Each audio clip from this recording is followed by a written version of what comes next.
नमस्कार दोस्तों, रोहित है। आज हम लोग बीपीएससी टीआरई का पेपर को डिस्कस करेंगे और हमारी कोशिश ये रहेगी कि हम लोग रिवर्स इंजीनियरिंग को फॉलो करें। यहाँ पे जो जो टॉपिक्स दिए हुए हैं उसको हम लोग बैक जाके रिवाइज करने की कोशिश करेंगे, क्योंकि बहुत प्रोबेबिलिटी है कि क्वेश्चंस यही थीम से आ जाएगा, यही टॉपिक से आ जाएगा। अगर आप इकोनॉमिक्स को मुख्य रूप से आप देखेंगे जो बीपीएससी एग्जाम में होता है, तो मुख्य रूप से वो क्या पूछता है? बिहार इकोनॉमिक सर्वे पूछता है, इंडियन इकोनॉमिक सर्वे पूछता है, बिहार बजट और इंडियन इकोनॉमिक और इंडियन बजट पूछता है।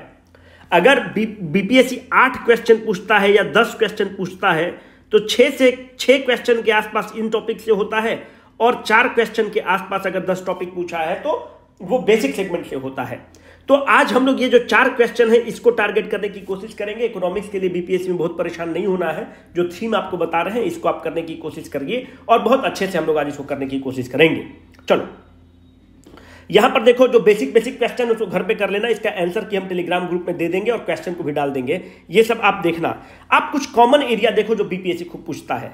अगर आप देखोगे तो बीपीएससी को कंज्यूमर प्रोटेक्शन एक्ट से अलग लेवल का मोहब्बत है।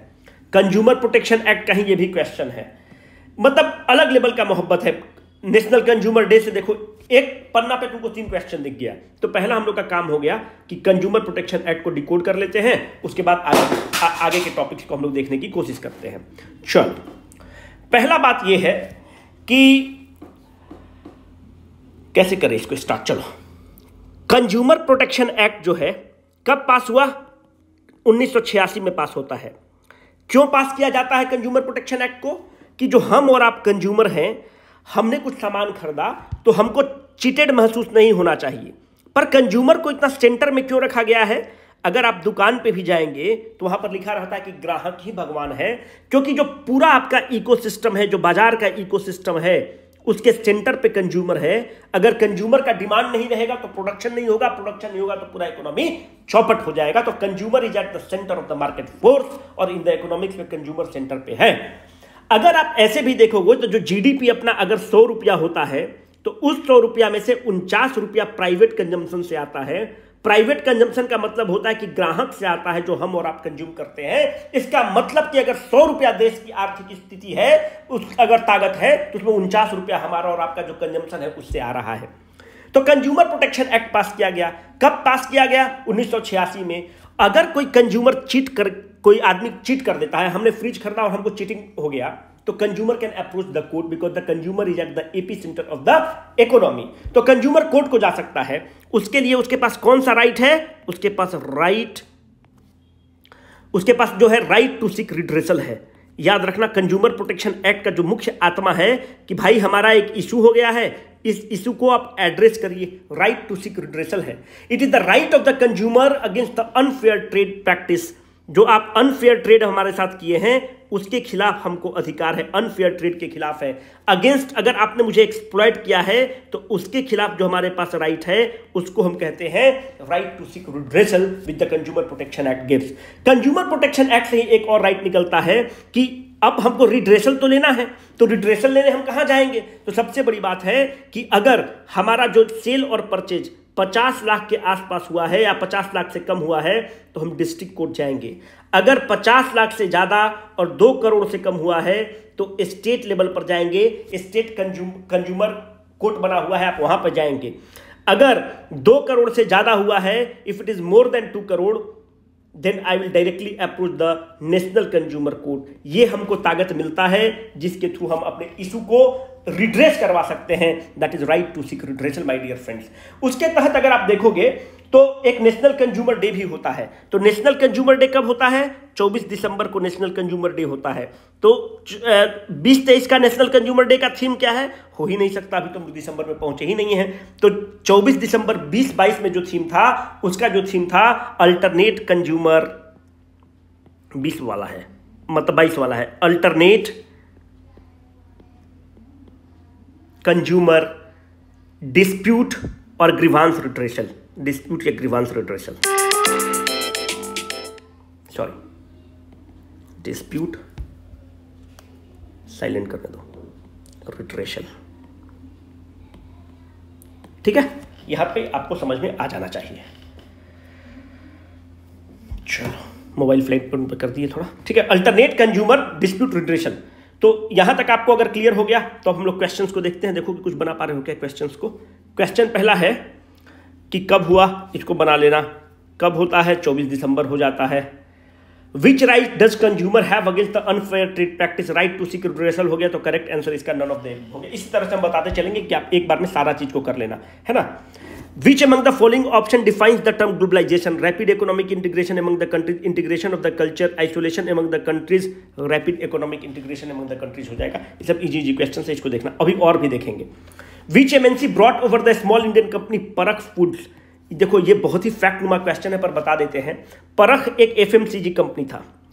जो परख है वो एक ज्वाइंट वेंचर स्टार्ट किया, किसके साथ? कारगिल फूड्स के साथ स्टार्ट किया। जो परख कंपनी है पुणे बेस्ड कंपनी है, अभी हमारे एग्जाम के लिए इंपॉर्टेंट नहीं है, और अपना सारा जो चीज है इसको बेच देता है कारगिल फूड्स को और एग्जिट कर जाता है। इसका सीईओ कौन है? जो कारगिल फूड्स है उसका सीईओ है ब्रायन स्कीज, ठीक है। हम लोग के लिए इंपॉर्टेंट बिल्कुल भी नहीं है। और हम लोग कुछ टॉपिक देखते हैं जो इंपॉर्टेंट है। मनरेगा के बारे में पूछता है, और मनरेगा के बारे में खूब पूछता है, तो थोड़ा सा आज हम लोग मनरेगा को देख लेते हैं कि मनरेगा से क्या क्या क्वेश्चन बन सकता है। देखो पहले नरेगा था, NREGA national rural employment guarantee scheme. ये राइट बेस्ड स्कीम है, ये ध्यान रखना कि it is a right based scheme. मतलब राइट बेस्ड स्कीम है, मतलब हमको अगर हमने नौकरी मांगी तो आपको देना है। और हमारे जो ग्रामीण अर्थव्यवस्था है उसकी आत्मा है, उसकी नींव है। ये अमृत कलश के रूप में जो कांग्रेस की सरकार थी उस समय की, यूपीए की सरकार थी, एक निकाली थी। और ये हम नहीं कहते हैं, जितने विश्व के इकोनॉमिक्स हैं उनका ओपिनियन है। क्योंकि जब कोविड में लॉकडाउन हुआ तो यही जो गांव की है आत्मा को बचाए रखा, नहीं तो गांव में त्राहिमाम मच जाता। कब किया गया इसको? जो राइट बेस्ट है इसको डिस्कस कर देते हैं। 23 अगस्त 2005 को तत्कालीन यूपीए की सरकार, मनमोहन सिंह की सरकार लेकर आती है। बाद में इस नरेगा का नाम बदल दिया जाता है। नरेगा का नाम कब बदलता है? 2009 में बदलता है। नाम बदल के क्या कर दिया जाता है? महात्मा गांधी नरेगा कर दिया जाता है। National rural employment Mahatma Gandhi ji के नाम पर कर दिया जाए तो मनरेगा हो गया। इसके तहत क्या है? अगर कोई भी व्यक्ति को अगर है तो उसको 100 दिन का अनस्किल्ड वर्क देना है। मतलब अनस्किल्ड वर्क का मतलब लेबर वाला जो काम होता है उसको आप अनस्किल्ड वर्क बोलते हैं। अगर कोई भी व्यक्ति आपसे मांग लिया तो 100 दिन का उसको अनस्किल्ड वर्क देना ही है। पर अगर ऐसा स्थिति हुआ कि नहीं दे पाया, तब जैसे हमने आज मांगा तो सरकार अब तुरंत कल तो नहीं दे देगी, उसको 15 दिन के अंदर आपको 100 दिन का एम्प्लॉयमेंट देना है। अगर आप नहीं दे पाते हैं, अगर सरकार नहीं दे पाती है, तो जो मिनिमम वेज सरकार तय की है उसका 1/4 हर्जाना भरेगी। मतलब पेनाल्टी के रूप में सरकार उसको देगी कि भाई तुम्हारा राइट था कि तुमको 100 दिन का काम मिले, हम नहीं दे पाए तो 1/4 हम तुमको हर्जाना भरेंगे, जो मिनिमम वेज था। हमारे एग्जाम के लिए इससे ज्यादा बिल्कुल भी इंपॉर्टेंट नहीं है, इसको हम टैकल कर लेंगे। Which of the following about the RBI is incorrect? RBI accept the deposit from the customer, कब जाकर जमा किए हो? RBI can't supervise the informal sector, बिल्कुल सही स्टेटमेंट है। इनफॉर्मल सेक्टर को तो कोई सुपरवाइज नहीं कर सकता, वो इतना हैफेजर्ड मैनर में ऑर्गेनाइज्ड है कि। RBI issue currency notes on the behalf of the government of India, बिल्कुल सही है। तो इसका क्या आंसर हो जाएगा? इनकरेक्ट कौन है? तो सी इसका इनकरेक्ट हो गया। हाँ, इनकरेक्ट स्टेटमेंट ये है, बाकी तो सही है स्टेटमेंट, ठीक है। और देखो कुछ क्वेश्चंस, देखो एसी जेट के बारे में हमेशा क्वेश्चन पूछता है, तो अभी एसी जेट को धुआं मचा के खत्म कर देते हैं। देखो एसी जेट के बारे में क्या है कि एक सरकार, एसी जेट मतलब क्या होता है? Special economic zone. Special economic zone का मतलब होता है कि इनको बहुत ड्यूटी फ्री, इन पे टैक्स वैक्स बहुत कम लगता है, ना के बराबर लगता है। इनको बिजली भी फ्री में दे दिया जाता है, इनको लैंड भी फ्री में दे दिया जाता है, इन पे टैक्स तकरीबन 0 रुपया लगता है। क्यों कहा जाता, क्यों ऐसा किया जाता है? देखो सरकार क्या होता है कि अगर ये मानते हैं कि बिहार है उदाहरण के तौर पर, तो एक कोना को सरकार कह दिया कि भाई ये वो एरिया है जहां से हम लोग एक्सपोर्ट करेंगे। एक्सपोर्ट क्यों करेंगे? जब हम एक्सपोर्ट करते हैं तो फॉरेन करेंसी हमको मिलता है, डॉलर आता है या जो भी हार्ड करेंसी हमको मिलना स्टार्ट होता है। ये करेंसी हमारे लिए बहुत जरूरी है, क्योंकि याद है जब 1991 में जब क्राइसिस हुआ, जिसको आप बीओपी क्राइसिस बोलते हो, तो हमारे पास विदेशी मुद्रा भंडार बहुत कम हो गया था। जब विदेशी मुद्रा भंडार कम हो जाता है तो जो चीज आप आयात करते हैं, जो इंपोर्ट करते हैं, उसको आप भारतीय रुपया में नहीं दे सकते हैं, उसको तो इंटरनेशनल करेंसी में ही देना पड़ेगा। और वो इंटरनेशनल करेंसी तब आता है जब आप अपना सामान एक्सपोर्ट करते हैं। तो हर देश क्या कर रहा था कि अपना एक एक्सपोर्ट जोन बनाता है। एक्सपोर्ट हमारे लिए बहुत जरूरी है ताकि हम विश्व की जो ट्रेड सिस्टम है उससे लिंक कर सके और अपना ट्रेड कर सके, हम अपनी इंपोर्ट की चीजों को पैसा दे सके। जैसे कि क्रूड ऑयल हम इंपोर्ट करते हैं तो डॉलर में हमसे पैसा लेता है, वो डॉलर कैसे आएगा जब हम यहां से कुछ एक्सपोर्ट करेंगे। तो इसीलिए स्पेशल इकोनॉमिक जोन का निर्माण हुआ। तो स्पेशल इकोनॉमिक जोन का जो कंसेप्ट है, पहले सरकार स्कीम लेकर आती है, स्पेशल इकोनॉमिक जोन स्कीम लेकर आती है। कब लेके आती है? 2000 में सरकार लेकर आती है, पर उतना हिट नहीं होता है। सरकार कहती है कि इसके लिए हमको कानून का अमली जामा पहनाना पड़ेगा। तो सरकार एसीजेड एक्ट लेके आती है। कब एसीजेड एक्ट लेके आती है? 2005 में लेके आती है। और एसीजेड एक्ट लेके आती है तो इनको बोलती है कि तुम पे ना के बराबर टैक्स लगेगा, जमीन फ्री में देंगे, लैंड फ्री में देंगे, फलाना देंगे, ढिमकाना देंगे, बस तुम फैक्ट्री लगाओ और एक्सपोर्ट करना स्टार्ट करो। मोटा मोटी सरकार बहुत लंबे स्केल पे बोलती है कि हम तुमको टैक्स इंसेंटिव्स देंगे, तुम बस केवल उद्योग लगाओ। मैक्सिमम एसीजेड अगर एग्जाम में पूछ ले कि किस राज्य के पास है, तो सबसे ज्यादा मैक्सिमम एसीजेड तमिलनाडु के पास है, मैक्सिमम एसीजेड। तो अगर होशियार लड़का है हमको बोले कि सर 2000 के पहले तो फिर कैसे होता होगा? 2000 के पहले क्या हम लोग एक्सपोर्ट का प्रमोशन नहीं करते थे? बिल्कुल भाई, एक्सपोर्ट का प्रमोशन करते थे। क्यों नहीं करते थे? बिल्कुल करते थे एक्सपोर्ट का प्रमोशन। तो कैसे करते थे? देखो, उसके पहले क्या था कि we had export processing zone. SEZ के पहले हमारे पास था एक्सपोर्ट प्रोसेसिंग जोन। और आपको जानकर ताजुब होगा कि एशिया का पहला एक्सपोर्ट प्रोसेसिंग जोन जो था वो भारत में था। कहां पर था एशिया का सबसे पहला? कांडला में था। कांडला कहां है? गुजरात है कांडला। इस कांडला पोर्ट का नाम बदल दिया गया है 2017 में। अब आप हमको कमेंट सेक्शन में बताओ कि इसका नाम किसके नाम पर हो गया है? हेडगेवार के नाम पर हो गया है, सावरकर के नाम पर हो गया है, दीनदयाल के नाम पर हो गया है, और या अटल बिहारी पोर्ट नाम कर दिया गया है? कमेंट सेक्शन में बताना जरूर हमको। जो कांडला पोर्ट है इसके बारे में 2-3 चीज ध्यान रखो कि जैसे हम लोग स्वतंत्रता संग्राम के बाद आजाद होते हैं तो it was the immediately made port. हम लोग तुरंत इसको बनाते हैं, इमीडिएटली इसको। This port was developed immediately after the independence. ये कैसा पोर्ट है? टाइडल पोर्ट है। हाई टाइड लो टाइड पढ़ते होगा ना, तो इसको टाइडल पोर्ट कहते हैं। भारत के पास कितने मेजर पोर्ट है? 12 मेजर पोर्ट है। 13वां एक और पोर्ट बन रहा है जो मेजर पोर्ट के रूप में। कहां पर बन रहा है? वाधवान में बन रहा है। इससे ज्यादा एक क्वेश्चन नहीं आएगा यार। वाधवान पोर्ट बन रहा है महाराष्ट्र में। इससे ज्यादा बीपीएससी कुछ नहीं पूछेगा, धुआं मचा कर रख देना है ना। फालतू बताने से भी कोई फायदा तुम लोग को नहीं है, तो इसको मार लेना यार, करेक्ट कुछ कर लेना जो भी होगा। विच of the following countries have a better development? Pakistan का हो नहीं सकता, श्रीलंका का हो नहीं सकता, बांग्लादेश ही हो सकता है ना। मनरेगा वाला कुछ क्वेश्चन देखो, अब हम बता ही देंगे तो फिर क्या ही मतलब हो गया। हम बस ऊपर से तुम लोग को बता रहे हैं, कुछ अटेम्प्ट लेना है ना। GDP is the total value of the produced all goods and the service. All final goods and the service होता है ना। ऑल इंटरमीडिएट वगैरह नहीं होता, फाइनल गुड्स एंड सर्विस होता है। देखो, एक लगातार पूछ रहा है ब्लैक रिवॉल्यूशन, फिर अभी हम कहीं देखे थे, और एक क्वेश्चन पूछा आर.एन. मल्होत्रा कमेटी के बारे में। आज दोनों को धुआं उड़ाते हैं, है ना। धुआं इसको, अच्छा 5 ईयर प्लान पे दबा के क्वेश्चन पूछ रहा है, तो अभी सबको धुआं भी मचा दिया जाएगा। टेंशन नहीं लेना है भाई। चलो कहाँ पे स्टार्ट करें? इसमें ने चलो तो धुआं उड़ाते हैं। पहले जो पूछ रहा है कि ब्लैक रिवॉल्यूशन, ग्रीन रिवॉल्यूशन, फलाना ढिमकाना, पहले पकड़ो तो इसको। देखो, रेड रिवॉल्यूशन किससे रिलेटेड है? रेड क्या होता है? टमाटोज।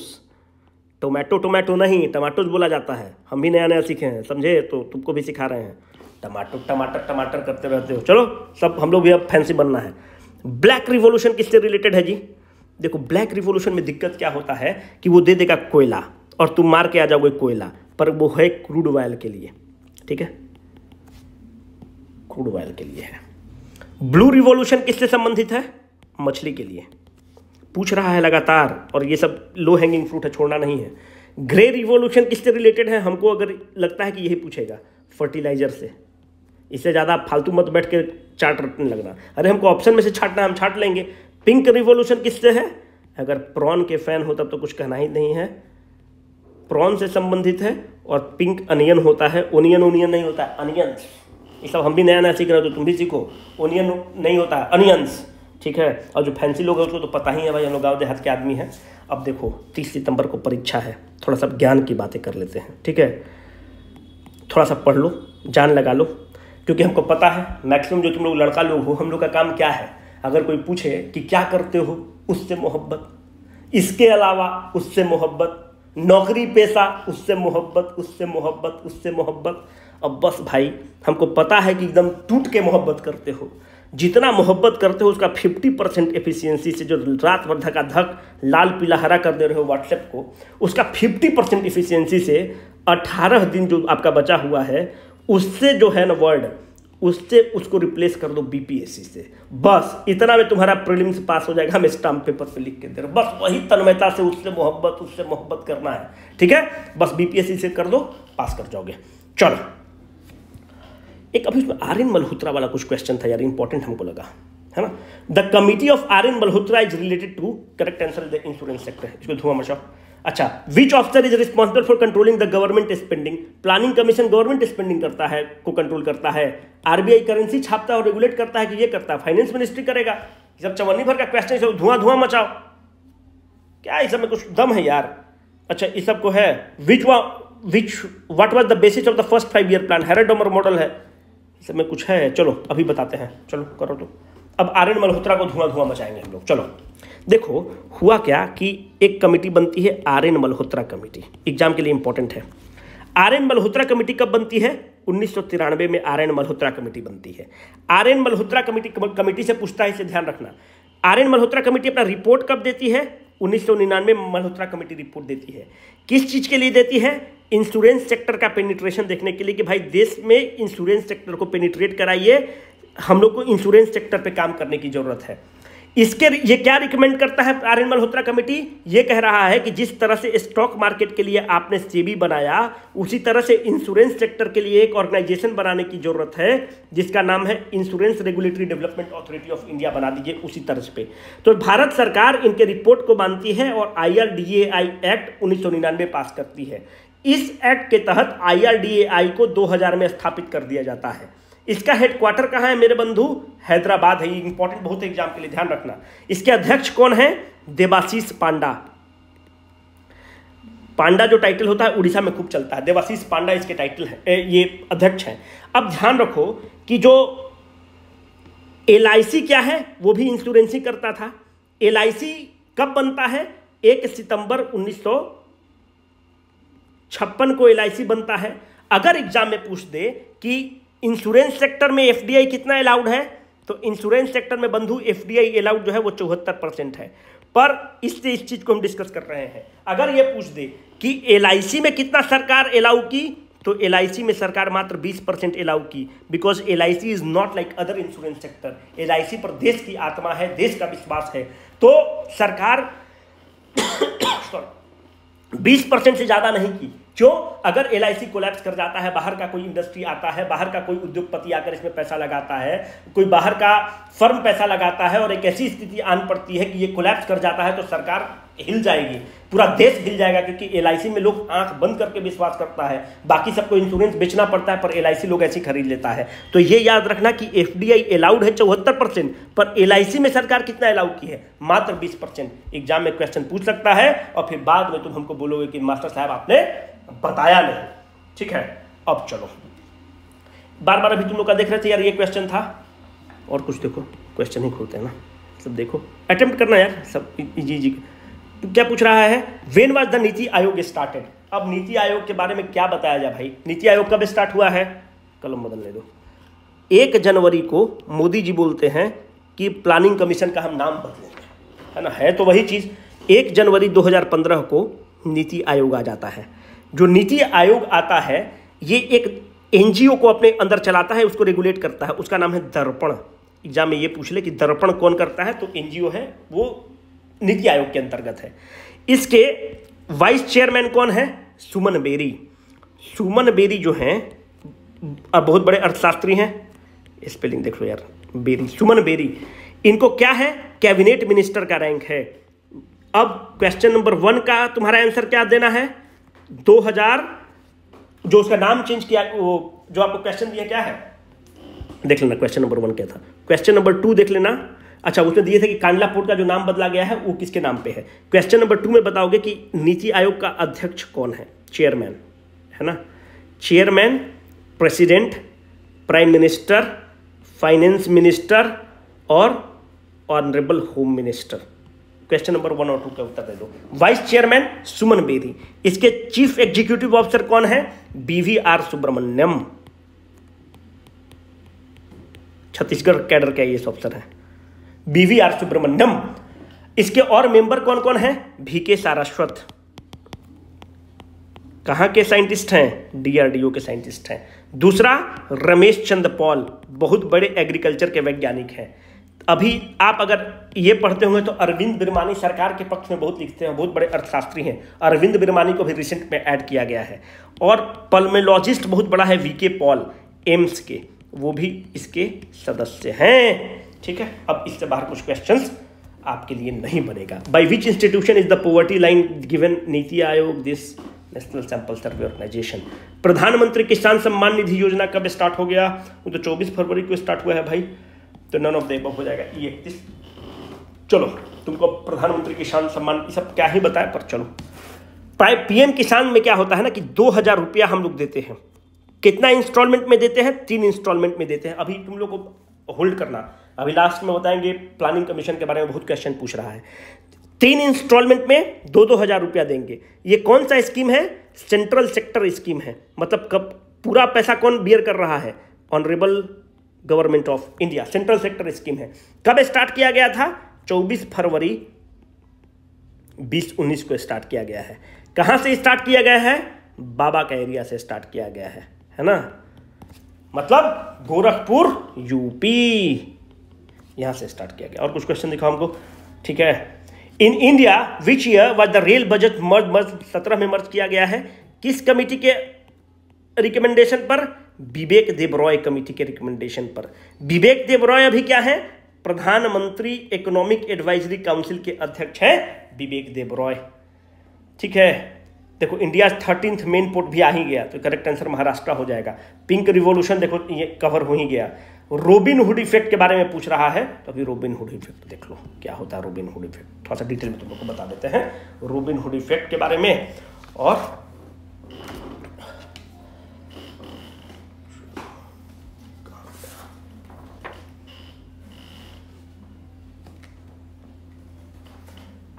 पानी पी लो।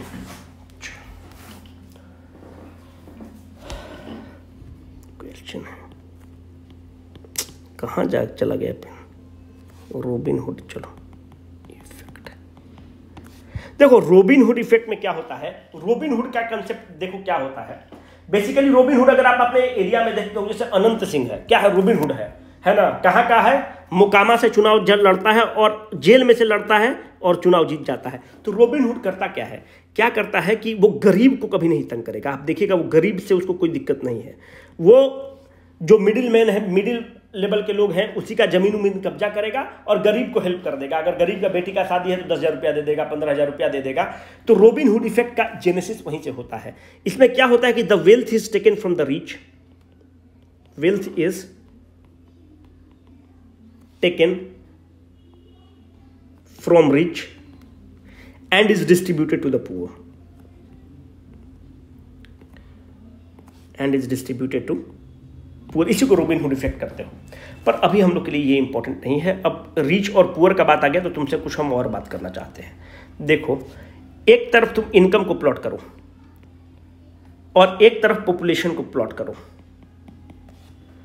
जब प्लॉट करते हो तो आइडियल सिचुएशन ये होना चाहिए, मतलब कि अगर 10 लोग हैं तो उसको इतना बराबर लोग को बराबर पैसा मिल रहा है। 20 लोग हैं तो भाई इतना इनकम, 40 लोग हैं तो इतना इनकम, है ना? जब आप परसेंटेज इनकम को परसेंटेज पॉपुलेशन से प्लॉट करते हो तो इस कर्व को आप कहते हो लॉरेंज कर्व। लॉरेंज कर्व, जब इस लॉरेंज कर्व को आप देखते हो तो it is a plot between the income versus population. अगर ये जो वैल्यू होता है इसको तुम कहते हो G बराबर 0, मतलब इगैलिटेरियन सोसाइटी है। मतलब समाज ऐसा ही होना चाहिए कि 100 लोग के पास 100 रुपया है, 200 लोग के पास 200 रुपया है, 500 लोग के पास 500 रुपया है। तो इगैलिटेरियन सोसाइटी है। और यही जो सोसाइटी है इसको आप बेस्ट सोसाइटी में बोलते हैं कि यही कायदे से होना चाहिए। That is called the egalitarian society my dear friends. पर ये जो लाइन है कि कुछ ही आदमी के पास जो पूरा संपत्ति हो जाता है, इसको तुम G बराबर 1 कहते हो। और G क्या होता है? गिनी कोफिशिएंट कहलाता है। गिनी कोफिशिएंट, गिनी कोफिशिएंट 1 जो G बराबर 1 है, इसको तुम कहते हो टोटलिटेरियन सोसाइटी। एग्जाम में आपसे पूछेगा कि जी बराबर 1 मतलब क्या होता है, तो जी बराबर 1 मतलब टोटलिटेरियन सोसाइटी, जी बराबर 0 मतलब होता है इगैलिटेरियन सोसाइटी। तो अब आप फिर कुछ होगा जो हम स्किप करना चाहते हैं पर तुम बोलोगे कि बता दो, चलो देखो, अगर कर्व तुम प्लॉट किए और कर्व ऐसे आ गया तो तुम्हारा ये कर्व हो गया। आइडियल क्या कर्व होना चाहिए था, ओ ए बी। कर्व तुम्हारा क्या हो गया, ओ, जो कर्व तुमको मिला O L A O. Curve होना क्या चाहिए था, कर्व तुम्हारा होना चाहिए था दिस, तभी तो है ट्रायंगल ओ ए बी। जब इसको तुम प्लॉट करोगे ना तो तुमको गिनी कोफिशिएंट की वैल्यू आती है, और गिनी कोफिशिएंट डिटरमाइन करता है कि समाज में असमानता कितनी है। तो जी बराबर 1 मतलब टोटलिटेरियन, जी बराबर 0 मतलब इगैलिटेरियन। अगर गिनी कोफिशिएंट की वैल्यू ग्रेटर देन 0.25 होने लगता है तो उसको हम लोग कहते हैं कि अलार्मिंग सिचुएशन है, मतलब इनइक्वलिटी समाज में बढ़ रहा है, अलार्मिंग सिचुएशन है। ठीक है, कहां से मिलता है, लॉरेंज कर्व से मिलता है। अगर एग्जाम में क्वेश्चन पूछ दे कि Lorenz curve is related, Gini coefficient is obtained from which curve, correct answer is Lorenz curve. जी बराबर 0 मतलब इगैलिटेरियन सोसाइटी, जी बराबर 1 मतलब टोटलिटेरियन सोसाइटी। अलार्मिंग कंडीशन कब होता है, ग्रेटर देन 0.25 होता है। तो अपने मोहब्बत में कितना है, 0.35 के आसपास है, मतलब अलार्मिंग सिचुएशन तो है ही। कुछ लोगों के पास ज्यादा पैसा है ना, इससे ज्यादा बीपीएससी की औकात ना है कि पूछ ले, है ना। अब उससे हम बहुत ज्यादा बता दिए तुम लोग को। रॉबिन हुड इफेक्ट वगैरह देख लेना यार, ठीक है। फ्रॉम विच कंट्री लगातार पूछ रहा है, 5 ईयर प्लान, 5 ईयर प्लान। ठीक है, अभी पूरा उसको डिस्कस करते हैं। किस देश से लिए हैं भाई, तो रूस से लिए हैं। मिक्स्ड इकोनॉमी कहां से लिए हैं भाई, तो सेकंड 5 ईयर। अभी डिस्कस, घबराना मत, अभी हम इसको सब डिस्कस कर देते हैं, कुछ क्वेश्चन देख लेते हैं, फिर पॉलिटिकल साइंस आ गया, मतलब खत्म ही कर दिए हैं। चलो बनाओ जो क्वेश्चन है। अच्छा, कुछ हम और तुम लोग से कुछ डिस्कस करना चाह रहे थे यार, तो उसको डिस्कस करने से पहले कुछ फैक्ट हमसे ले लो जो तुम्हारे एग्जाम में पूछ सकता है।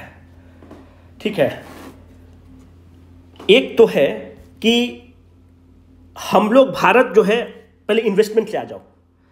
यूनाइटेड नेशन जो यूएनसीटैड है, जो ट्रेड एंड कॉमर्स देखता है, यूनाइटेड नेशन का विंग, वो एक रिपोर्ट लेकर आता है। उस रिपोर्ट को कहते हैं वर्ल्ड इन्वेस्टमेंट रिपोर्ट। तो हम जो अभी डिस्कस करने वाले हैं, वर्ल्ड इन्वेस्टमेंट रिपोर्ट 2022 का आंकड़ा देने वाले हैं। पर जो इन्वेस्टमेंट का आंकड़ा होता है वो आरबीआई भी अलग से लेके आता है, आरबीआई का भी एक अपना आंकड़ा होता है। तो एग्जाम में जो पूछता है वो यूएनसीटैड का रिपोर्ट पूछता है, क्योंकि यूनाइटेड नेशन का बॉडी देता है, तो ये एग्जाम के लिए इंपॉर्टेंट होता है। आरबीआई का अलग डेटा है, वर्ल्ड बैंक का अलग डेटा है, सबका अलग डेटा है, पर तुम पढ़ोगे यूएनसीटैड का, वही एग्जाम में पूछेगा। जो यूएनसीटैड का रिपोर्ट है उसके हिसाब से पूरे विश्व में भारत 7th लार्जेस्ट एफडीआई का रिसिपिएंट है। ठीक है, सबसे ज्यादा एफडीआई हम लोग 7th लार्जेस्ट हैं। हम लोग विश्व में 7th लार्जेस्ट सर्विस के एक्सपोर्टर भी हैं, इससे याद रखना 7 वाला नंबर को, सर्विस के 7th लार्जेस्ट एक्सपोर्टर। अभी सारा डिस्कशन कर देंगे। एफडीआई हमारे इकोनॉमी के लिए बहुत मजबूत होता है, इकोनॉमी के लिए बहुत जरूरी होता है, क्योंकि जब एफडीआई आता है तो वो पैसा तो लाता ही है, साथ साथ टेक्नोलॉजी को लेके आता है। तो टेक्नोलॉजी लाता है तो क्या होता है, टेक्नोलॉजी का धीरे धीरे आप देखो कि डिफ्यूजन होता है। क्यों डिफ्यूजन होता है, हम लोग रिवर्स इंजीनियरिंग करने में माहिर हैं। तो जब टेक्नोलॉजी का डिफ्यूजन होता है तो वो टेक्नोलॉजी का डिफ्यूजन में हम लोग रिवर्स इंजीनियरिंग करने में भारत का कौन माहिर है, मध्यम लघु एवं सूक्ष्म उद्योग होता है। एमएसएमई सेक्टर हमारा बैकबोन है एम्प्लॉयमेंट जनरेशन का। तो यहां से क्या हो रहा है, पैसा आया, पैसा से क्या हुआ, टेक्नोलॉजी का डिफ्यूजन हुआ, टेक्नोलॉजी के डिफ्यूजन से क्या हुआ, एमएसएमई ग्रो किया, क्योंकि वही रिवर्स इंजीनियरिंग करता है, और जैसे वो आया हमारा एम्प्लॉयमेंट का जनरेशन होता है, वो हमारे लिए बहुत इंपॉर्टेंट है। भारत का सबसे बड़ा ट्रेड पार्टनर कौन है, United states of America. Claim कौन करता है, चाइना। पर भारत किसको कहता है कि हमारा सबसे बड़ा trade partner United states of America है। ये ड्रैगन फ्रैगन नहीं, बताइए वो बदतमीज का हिम्मत देखिए कितना बहाना मार के G20 में नहीं आया, पूरा कोशिश किया कि G20 खराब कर दे, खराब करने से खराब होगा। अब देखो जो हमारे यहाँ इन्वेस्टमेंट आया है सबसे ज्यादा कहाँ से आया है, सिंगापुर से आया है। देखो अभी हाल में अभी गूगल करोगे तो तुमको दे देगा कि यूएसए से आया है, वो अभी आरबीआई का आंकड़ा है, अभी वो सर्वे का आंकड़ा है, हम तुमको रिपोर्ट का आंकड़ा दे रहे हैं। सबसे ज्यादा सिंगापुर से, 2 नंबर पे मॉरिशस से। तो आप सोच रहे हो कि भाई ये बताओ ये कैसे हो रहा है। 3 नंबर पे यूएई से, 4 नंबर पे यूनाइटेड स्टेट्स ऑफ अमेरिका से 27.01% यहां से आया है, 17.94% यहां से आया है। मॉरिशस वगैरह क्या है कि टैक्स हेवन कंट्री है, यहां पर टैक्स बहुत कम होता है, तो सारा जो अपना बड़ा बड़ा कंपनी है कॉर्पोरेट ऑफिस को शिफ्ट कर देता है मॉरिशस में, और मॉरिशस से ही पैसा निवेश करना स्टार्ट करता है, क्योंकि भारत में टैक्स रेट बहुत ज्यादा है। तो इसके लिए सरकार की कोशिश भी हो रही है, G20 वगैरह में बात भी होती है। तो जो हमारा FDI आया है, अगर एग्जाम में पूछते कि सबसे ज्यादा FDI को कौन राज्य अट्रैक्ट किया है, करेक्ट आंसर महाराष्ट्र है। ऑप्शन में देगा कर्नाटक और तमिलनाडु, टिक मत करना। 1 नंबर पे है महाराष्ट्र, 2 नंबर पे है कर्नाटक, 3 पे है गुजरात। FDI सबसे ज्यादा किस सेक्टर में गया है? कंप्यूटर एंड हार्डवेयर में गया है, कंप्यूटर एंड हार्डवेयर में गया है। उसके बाद किस में गया है? सर्विस में गया है। उसके बाद किस में गया है? ट्रेडिंग में गया है। यह हमारे लिए इंपॉर्टेंट नहीं है, इसको देख लेना तो तुम्हारा हो जाना चाहिए। ये जो क्वेश्चन है ये सीधा, ये वाला क्वेश्चन मिक्स्ड इकोनॉमी सीधा NCERT से वर्ड बाय वर्ड उठाया है। भाई NCERT अच्छे से कर लो। बार बार तुम लोग को चित्कार मार के बोल रहे हैं, हम बता रहे हैं तुम लोग के लिए, हम लड़ झगड़ के 251 रुपया में कराए हैं NCERT का कोर्स। हम ये नहीं बोले कि NCERT का कोर्स खरीद लो, पर NCERT का अगर NCERT खुद कर लो। NCERT में अगर खुद नहीं कर सकते हो तो जो लास्ट में जो क्वेश्चन दिए हुए हैं कम से कम उसको अटेम्प्ट कर लो। अगर वो तुम खुद कर लेते हो तो ठीक है, नहीं कर पाओगे तो फिर 250 रुपया में आसमान नहीं चला जाएगा, इसको खरीद लेना, क्योंकि ये होस्ट करने का चार्ज है, इसमें BCW 1 रुपया नहीं कमाता है।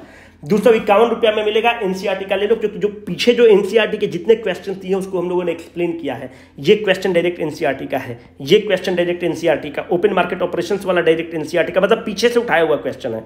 और तुमको दिखा रहे हैं एक और हम देखे थे, ये डायरेक्ट NCERT से उठाया हुआ सब क्वेश्चंस है। तो कम से कम, अगर ये जरूरी नहीं कि ये कोर्स खरीदोगे तो ही होगा, अपने से कर लेना, ठीक है? इसको मत खरीदना, अपने से कर लेना। पर NCERT के जो पीछे क्वेश्चंस दिए हुए हैं, ज़्यादा क्वेश्चंस नहीं है, उसको कर लेना। और जो खरीद लिया उसको निश्चिंत रहना, क्योंकि तुम्हारे उसमें जो MCQ है उसमें डाला हुआ है, क्योंकि उसको हम खड़ा होकर डलवाए हैं। अब थोड़ा सा हम लोग कर लेते हैं यार, क्या, चलो तुम लोग को थोड़ा सा ये रिवाइज करवा देते हैं। बार बार ये पूछता है planning commission, planning commission, planning commission पूछता है और परेशान करता है आप लोग को। तो आज प्लानिंग कमीशन को इति शीर्षक मध्या समाप्त कर देते हैं। देखो होता क्या है, बढ़िया लग के खींचने दो हमको। चलो आप देखो 1944 आता है। 1944 में एक व्यक्ति हैं जिनका नाम है M विश्वेश्वरैया, कर्नाटक के हैं M विश्वेश्वरैया। M विश्वेश्वरैया एक किताब लिखते हैं, उसका नाम है प्लान्ड इकोनॉमी फॉर इंडिया। इस प्लान्ड इकोनॉमी फॉर इंडिया में ये कहते हैं कि हमारा जो मैक्सिमम जो लोग हैं वो कृषि में है, खेती में है, उसको हमको खेती से मूव करके इंडस्ट्री की तरफ लेकर आना होगा। और ये 10 साल का प्लान देते हैं कि 10 साल में भारत को क्या करना चाहिए। भारत उस समय आज़ाद नहीं है, विश्वेश्वरैया का प्लान ठंडे बस्ता में चला जाता है। पर एग्जाम में अगर पूछे कि who wrote the book planned economy for India, it was none other than M Visvesvaraya, my dear friends. 34 में, सॉरी 34 में। फिर आप 1934 में देखोगे कि एक और इंसिडेंस होता है।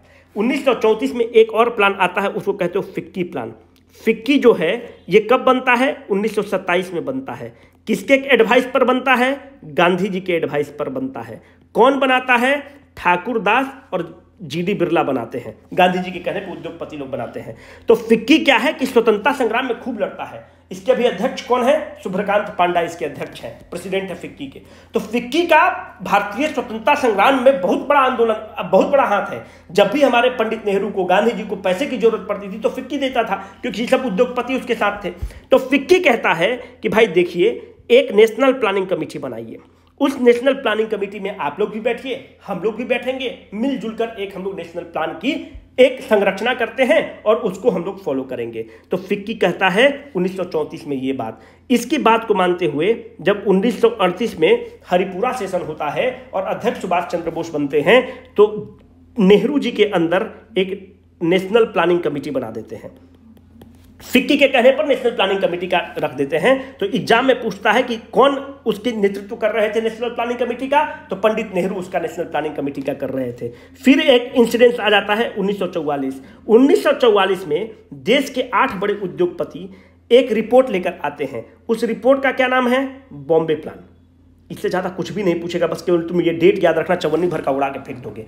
ये क्या कहता है कि हम लोग को अभी हम लोग का इकोनॉमी एग्रीकल्चर बेस्ड इकोनॉमी है, एग्रीकल्चर बेस्ड इकोनॉमी से कंज्यूमर बेस्ड इकोनॉमी होने की जरूरत है।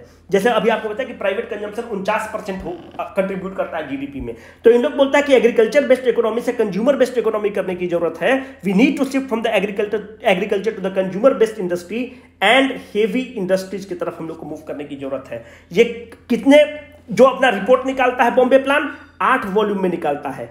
किसके अध्यक्षता में? ठाकुर दास के अध्यक्षता में 8 वॉल्यूम में निकालता है, जिसको आप बॉम्बे प्लान बोलते हो। उतना इंपॉर्टेंट है भी नहीं।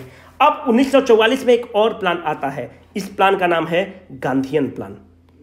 ध्यान से सुन लो, इसके अलावा कुछ भी पढ़ने की जरूरत नहीं, सारा क्वेश्चन फंस जाएगा। गांधीयन प्लान, गांधीयन प्लान कौन लेके आता है? एस.एन. अग्रवाल लेके आते हैं गांधीयन प्लान को। एस.एन. अग्रवाल क्या कहते हैं गांधीयन प्लान में? क्या है?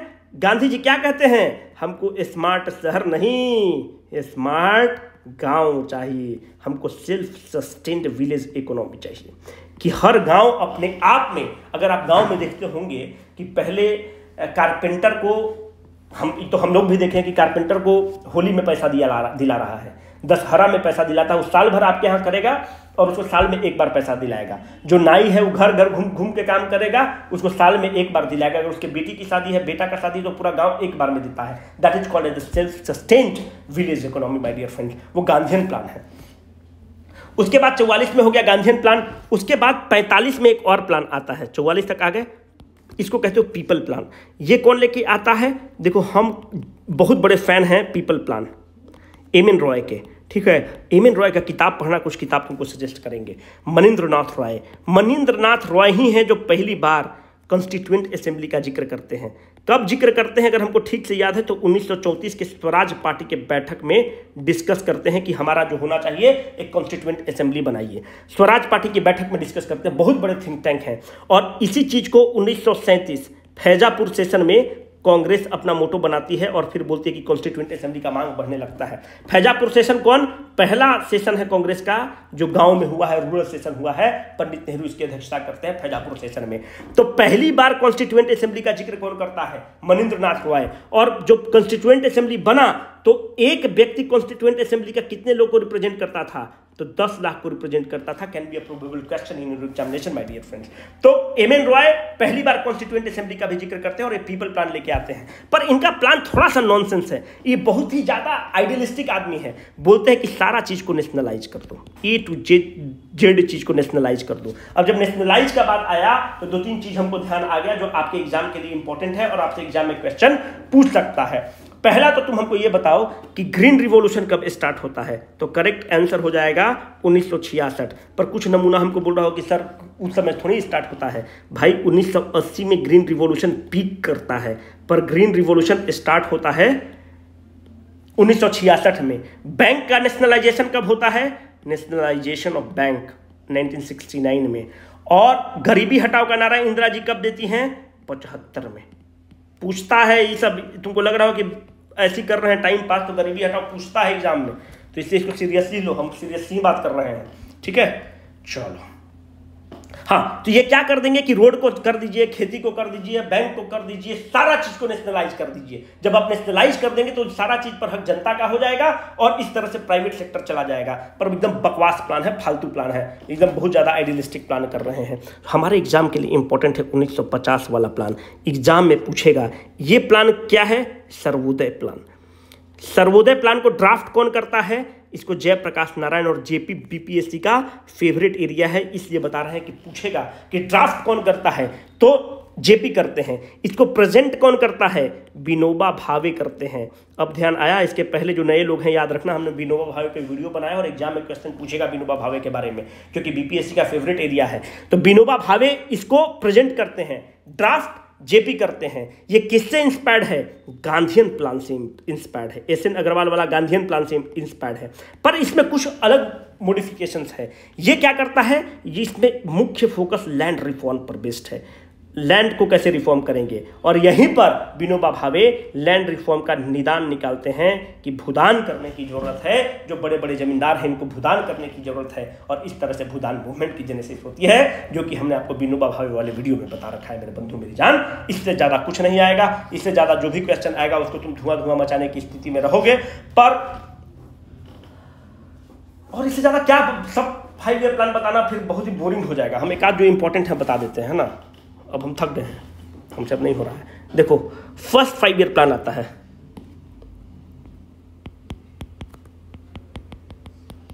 याद तो हमको सब है, बता देंगे सब। 1951 से 56 जो इंपॉर्टेंट है, चलो बता रहे हैं। जो 1951 से 56 का प्लान जो है, इसको तुम कहते हो हैरेड डोमर प्लान। 2 वैज्ञानिक है, 2 इकोनॉमिस्ट है, हैरेड डोमर प्लान, एचडी प्लान कर दो, हैरेड डोमर प्लान।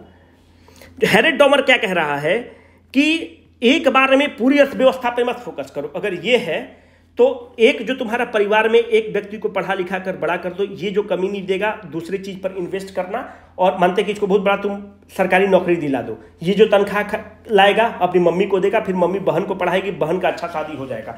तो ये कहता है कि एक एरिया को फोकस करो और फिर वहां से जो है ना focus on the few sectors and it will percolate to the other sector. तो इसी को ध्यान में रखकर, हैरेड डोमर के ध्यान को रखकर हम लोग क्या किए, जब पहला 5 ईयर प्लान आता है तो हम लोग इरिगेशन पर फोकस करते हैं। तो इरिगेशन पर फोकस क्या करते हैं, कनाल बनाते हैं, डैम बनाते हैं, बड़े बड़े प्रोजेक्ट को लेकर हीराकुद डैम बनाते हैं, भाखड़ा नांगल बनाते हैं, सारा जो बड़े बड़े प्रोजेक्ट हैं हम लोग एग्रीकल्चर पर फोकस करते हैं कि एक बार एग्रीकल्चर पिक करेगा, फिर वहां से जो है दूसरे सेक्टर में, फिर इंडस्ट्री के सेक्टर में परकोलेट कर जाएगा। यही है हैरेड डोमर प्लान। जो सेकेंड 5 ईयर प्लान है वो कब से कब चल रहा है, सेकेंड 5 ईयर प्लान 56 से 61 के बीच में चल रहा है। इसको क्या कहते हो, इस समय महालनोबिस स्ट्रेटजी आ जाता है। महालनोबिस स्ट्रेटजी क्या करता है कि बड़े बड़े उद्योगों पर फोकस करो, और जब बड़े बड़े उद्योग पर फोकस करो तो तुम देखते हो कि सेकेंड 5 ईयर प्लान में बड़े बड़े प्लांट एस्टेब्लिश होने स्टार्ट होते हैं। जैसे कि दुर्गापुर स्टील प्लांट, किसके मदद से, ब्रिटेन के मदद से। एग्जाम में पूछेगा आपसे दुर्गापुर नहीं, बोकारो पूछेगा और भिलाई पूछेगा। तो बोकारो क्योंकि उस समय का तत्कालीन बिहार, अभी का झारखंड, ये किसके मदद से, यूएसएसआर के मदद से। कंसेप्ट ऑफ 5 ईयर प्लान कौन लेके आता है, 1928 में स्टालिन लेके आता है। उस समय के तत्कालीन यूएसएसआर में, प्रेजेंट रशिया में स्टालिन लेकर आता है। और एक जो पूछ सकता है वो पूछेगा राउरकेला, बाकी मत याद करना। राउरकेला जर्मनी के सहयोग से बना है। हम देखो भाई इतना ही याद करके रखे हैं और इतना ही से ऑप्शन आएगा, ऑप्शन में एलिमिनेट हो जाता है। अब रेलवे का तो एग्जाम है नहीं कि घर के धक्का रटे हुए हैं 20 स्टील प्लांट, यही पूछेगा। दुर्गापुर से निकाल लेना, बोकारो भिलाई यूएसएसआर का है और राउरकेला जर्मनी का, इससे निकल जाता है आंसर। ठीक है, अभी तक निकल गया है तो निकल ही जाता होगा। ठीक है, अब बाकी बाद में यार कभी तुम बताना वीडियो कैसा लगा। अगर बोरिंग लगा तो बंद करेंगे, अच्छा लगा तो आगे और रिकॉर्ड कर देंगे। Signing off for the day, Rohit.